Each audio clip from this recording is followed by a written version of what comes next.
Oh, yeah. G'day, Joey here. I want to revisit an old blues song I did once before, 2 or 3 years back.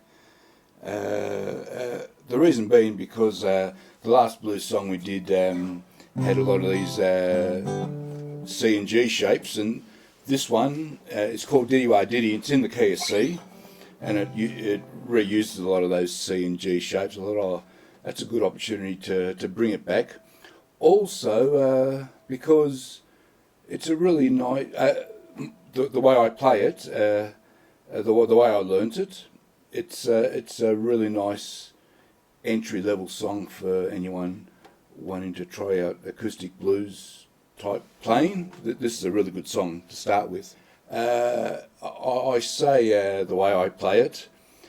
For a long time, you have to bear in mind when I first learned to play it, there was no YouTube, there was nothing, and I did a class with a blues guitarist who taught me about 8 blues songs, and I actually didn't know any of the songs except for Alice's Restaurant, but the others I didn't know at all, and never ever heard them for years and years and years afterwards. Not until sort of the advent of YouTube did I look up some of these songs and hear them for the first time. So I learned to play them without even knowing what they were. And Diddy Wa Diddy is no exception. I didn't know it at all when I learnt it. And then when I finally did look it up on YouTube, no one played it the way I played it, which made me a little bit self-conscious. Now I do recall my blues guitar teacher being a Dutch Tilders fan, and Dutch Tilders is a very famous Australian acoustic bluesman. And then a couple of years back, I stumbled across this Dutch Tilders album in a thrift shop, and bought it, and it's got Diddy Wa Diddy on it. I thought, at last I'll be able to hear Dutch Tilders' version of Diddy Wa Diddy, and however, if it is, it's very loosely based, because the Dutch Tilders version is an amazing version. So he's many levels above what I'm capable of doing. And then it occurred to me, okay, so the way I learnt it must have been an ultra simplified arrangement. And now that obviously makes sense. So you got someone who's never played blues guitar learning a song for the first time. The very first song he's going to learn, which was this one in fact, is going to be a bit simplified. So yes, so that makes it so this arrangement makes it a good song for someone to pick up who's trying to teach themselves a bit of a finger picking acoustic blues. And indeed, when we do the first 4 bars there, so once again I split these lessons, blues guitars lessons, into 2. We've got the preparation, and we have a complete playthrough in the follow-up video. So this is our preparation, and I'm going to pick out the first 4 bars, which are really sort of simple acoustic blues type playing. So fantastic, really practice for people, once again, doing this for the first time, who are relatively new to it.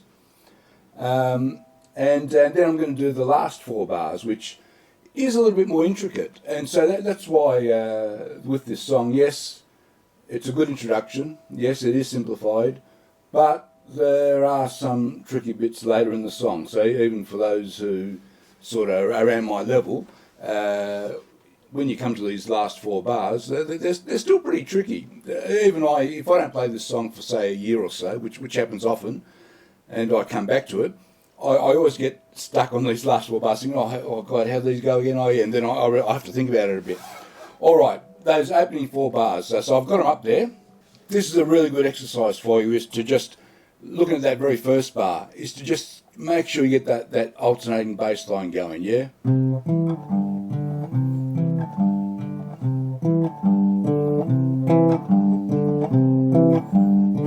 And just do that over and over and over. Do it for hours.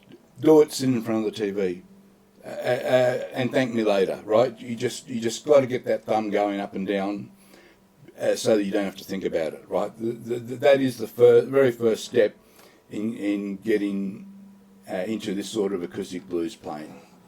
Now the beauty of this first bar is, so you got your alternating bass line going.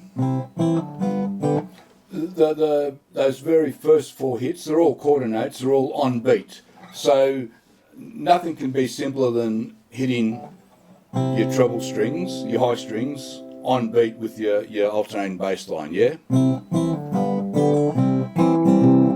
Now you get to that second bar, yeah? Let's do that again slowly. So with that second bar, we introduce a little twist. We're double hitting these 2 strings, the G and the C strings, and there's one offbeat hit. So that's really nice practice, yeah? So after you've practiced your alternating bass line, you practice these 2 bars for hours. Until you can get that offbeat hit, that second hit, nicely in time, while you got your thumb still going. I mean, that's the key, yeah? Yeah? You still got your thumb going while you do that offbeat hit. Okay, so we keep going. The third bar is exactly the same as the first one, so that's nice. Now, we're hitting 2 notes off beat, and you're introducing the C7, the B flat, with your little pinky. That's nice practice as well. So these whole 4 bars, there's a nice progression. You're starting off just hitting the notes on beat, then you introduce 1 off beat, then by the time you get to the 4th bar, you're introducing the C7, and you've got 2 notes off beat. Nice progression, those 4 bars. So you practice those 4 bars, and this is why I call this preparation. You practice those 4 bars for hours, right? Hours, right?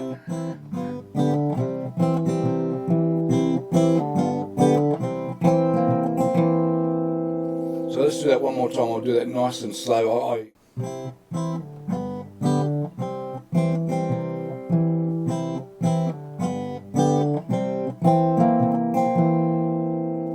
And you want to reach that 4th bar, getting those nice offbeat notes in there. And let me tell you, I can remember learning this song, doing the lesson, learning it, and what a big progression I felt just to make it to that 4th bar and to get that B flat ringing nicely in time, and to have the alternating bass line still going. I actually remember the feeling, how good that felt to reach that point. So if you're starting out, that's where you want to get to at this early stage, is to be able to get to that 4th bar. Now, for those of you who've got those 4 bars down pat, the next 4 bars are the last 4 bars of the 12-bar arrangement. And let's put it up. So we've got here, and we're going to introduce a few concepts. We've got the G, we're back to the G. It's 12-bar blues in C, so you end up doing G, F to C in those final 4 bars. One thing I forgot to mention with the G, make sure you're doing your G chord with your little pinky on the high G. No ifs or buts about it. You must play your G like that, yeah? Because you want to be able to do your G7 with the first finger, using your first finger. So no ifs and buts, you must do your G chord with your little pinky on that high G. Now, the first tricky bit is this F. I mean, the F appears in the middle 4 bars, but I'll skip that. But this F shape, you'll use this a zillion times playing acoustic blues, and you must do your F shape with your thumb hooked over the first fret there on the low string. Once again, no ifs, buts and maybes about it. You must do your F like that.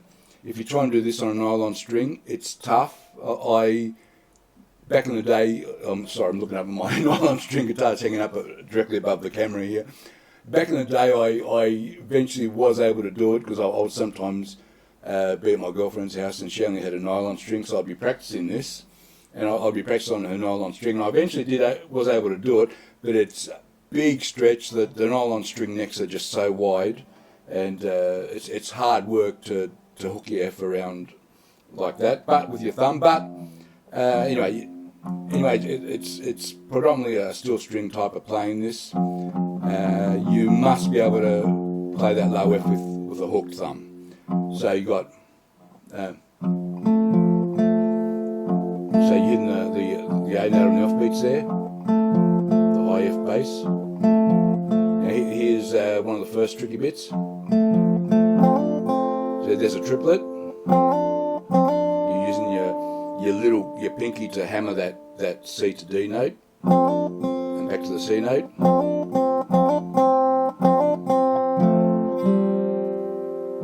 Let's do that whole bar again. C,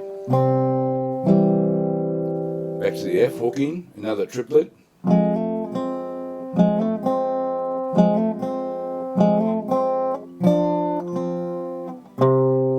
You play a solitary C bass on the next bar, and then you finish with this nice G return. Oops. And then you're back to the start. So this is the final bar of the 12 bars before you go back to the start. So let's try and do these 4 bars nice and slow one more time. I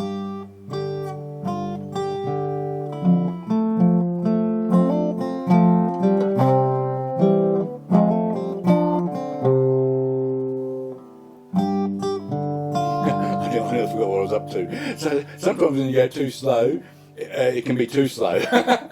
So I won't play that again. That's for you to practice. So we've got the starting 4 bars to practice, which are relatively easy, and then these last 4 bars, which introduce these tricky bits with especially with the F bit. Yeah. So practice those over and over. Practice for hours. Okay, it might take you hours to get to just playing that at a reasonable level, but that's what you got to do. You got to put in hours and hours to be able to do it while your thumb's still going. That's the key. All right, that's your preparation. We'll do a complete playthrough of the song next lesson. Hope you enjoyed that. Thanks for watching. Okay, bye bye.